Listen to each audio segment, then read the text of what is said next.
Okay, so we're down to the last two artifacts.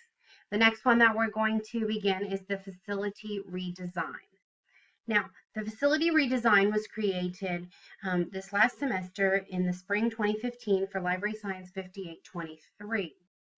I was assigned the task of mapping out the current library layout, identifying areas of concern, and then redesign the layout to enhance student learning based on best practices. So I began by diagramming the entire library as it stood. And if we scroll kind of down here to the bottom, that's Appendix A. So I diagrammed the library as it stood. And as you can see, only half of the library, this half down here, basically this blue line and down, is where students were allowed to go. This other half, it's literally 50% of the library, was used for movable storage cabinets, lots of storage, empty, it was totally empty. There was some teacher work tables that had like laminator, paper cutting machines, that sort of thing. So half the library was being used for students, the other half was basically just space, was just stuff. And so I first mapped out the library space. And then I set about redesigning the library, and that is where Appendix B comes in.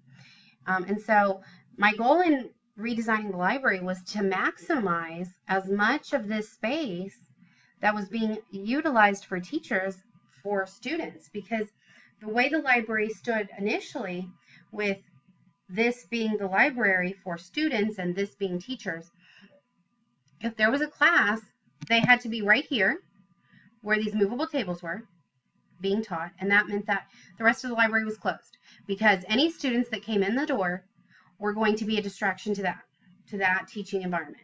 Even if the students were spread out, there used to be some computers right here.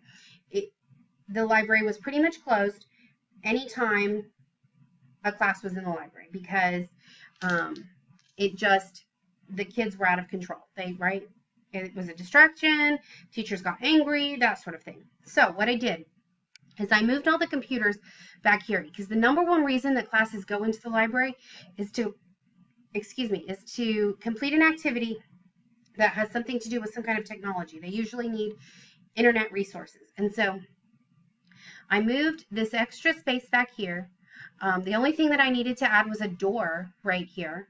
There was already a half wall all the way to here, so I just put a door on there, and turn this into a tech classroom.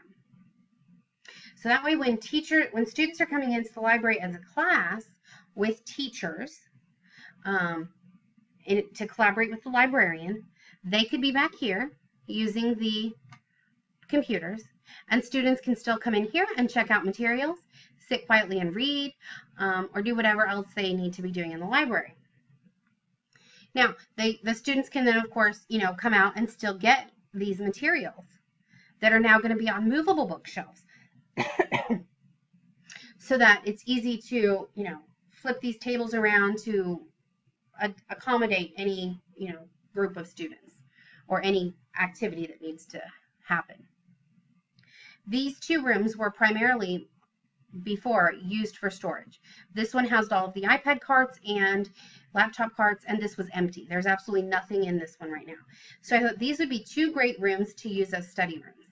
Throw in two computers, put some movable storage, put some a conference table and a whiteboard on the wall, and that would be a great place for students to come in and study together prior to testing. And so I took this whole area, basically had nothing but teacher stuff, but it was all half full. There used to be some storage cabinets that line these walls, and there was like 8 cabinets. 2 of them had construction paper, the rest were empty. So I took all of that stuff and condensed it to this little area. This for the teachers. We've still got all of the same stuff, but it's just condensed into one area so that students and staff can use this area and then have the whole library still.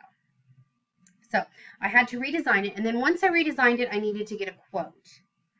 And so I obtained my quote from a couple of different places, schooloutlet.com, Mathis Brothers, and Best Buy.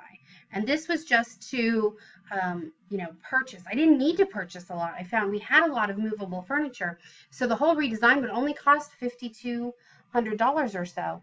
but it would really make a positive impact on student learning and student access to the library. So that was my task. Now, I believe that this whole assignment really relates to Standard 5 because it requires, the library, Standard 5 requires the library media specialist to plan, develop, implement, and evaluate school programs. When redesigning the library space, I was able to evaluate its effectiveness and develop a new plan that would improve the effectiveness of the library. Specifically, I believe it addresses Content Standard 5.3, personnel, funding, and facilities. The library should be an environment that is friendly, safe, and provides equitable access to all patrons. Prior to the library redesign, the library was not user-friendly. The existing layout used only one portion of the library to complete all functions. Anytime the librarian is conducting a class, the library is closed to prevent disturbance to those students that he or she is teaching. It eliminates students being able to conduct research on the computers, check out a book for learning, personal growth, or enjoyment whenever there's a class. The existing library furniture, some of it's nailed to the walls in terms of bookcases, which prevent him from being moved. But the furniture itself, the chairs, the seating, the tables, those were already pretty movable. And so by turning the bookcases into movable bookcases and pulling out a laptop cart instead of having these big long tables for computers, it really creates a common style library that's open, safe, and fun and provides equitable access to all the library resources and services throughout the day. How did this help me as a professional educator? For the past 7 years, I've been in the language arts classroom in charge of one classroom only. The furniture in my room is easily moved and moved too often to accommodate various activities.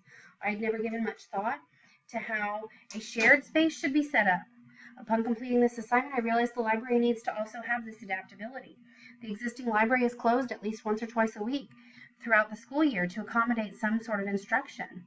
The library space that is open to students is not very large, and when other students will come into the library when a class is working, it tends to cause a distraction. And the result is that they close the library.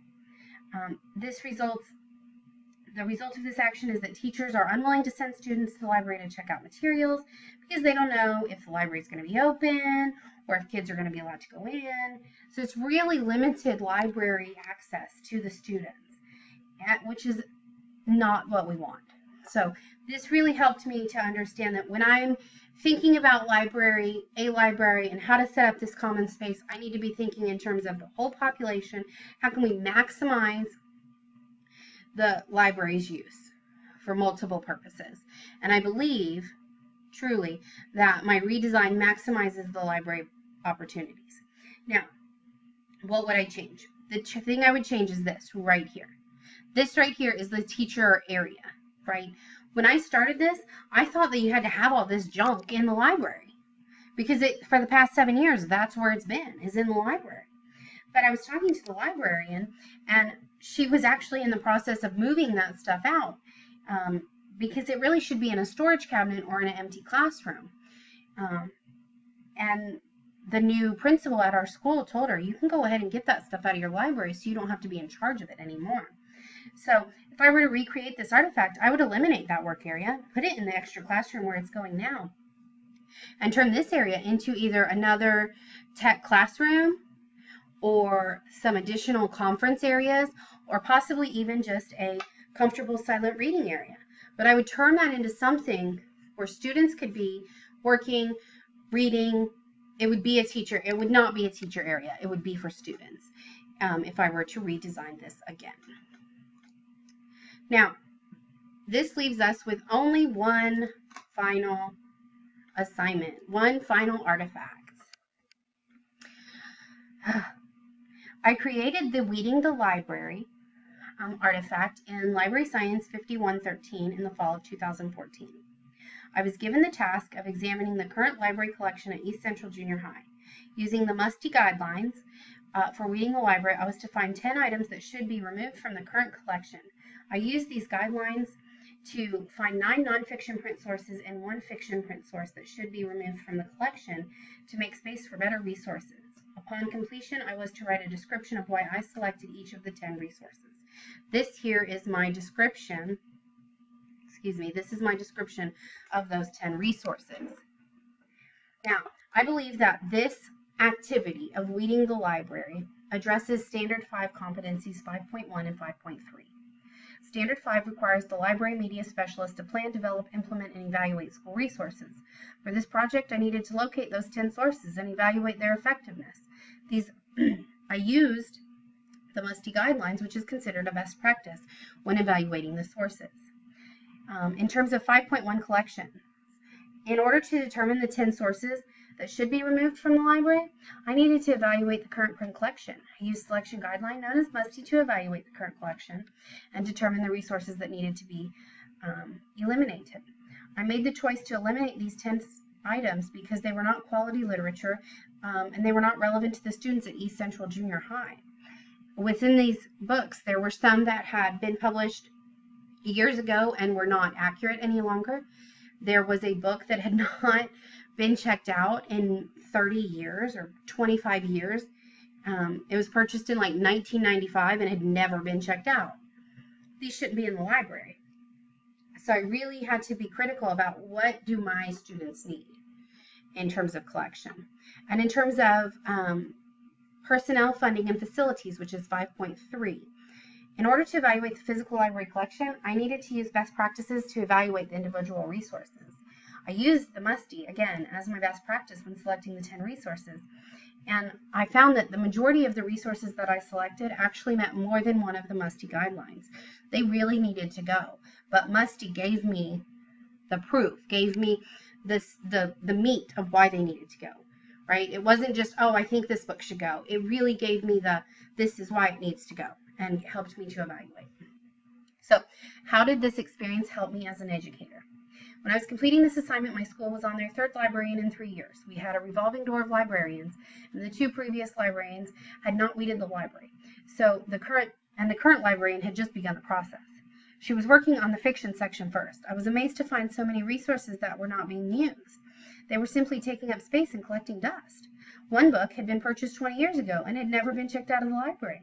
Why keep it for so long when it was clearly not being used? I realized that it was much easier task to weed the library if you knew the collection.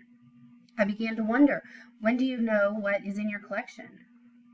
How do you make new purchases? When you do not know what is in your collection, how do you make new purchases for the collection?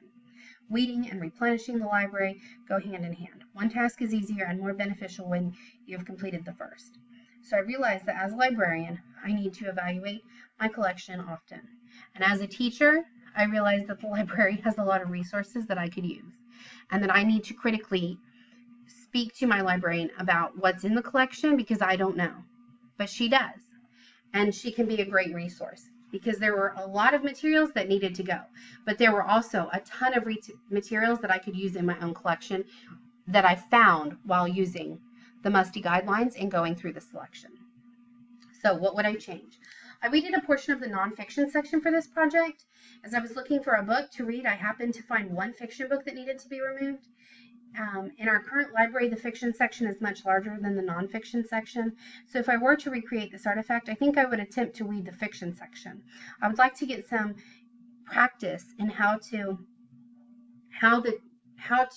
weed a fiction section versus a nonfiction section. What are the differences? How long should I wait to get rid of a fiction book versus a nonfiction book? And that sort of thing. I think it would be really beneficial if I had had the ability to weed both instead of just the nonfiction section. So that's it. That's my portfolio. I've learned so much throughout these past 2.5 years.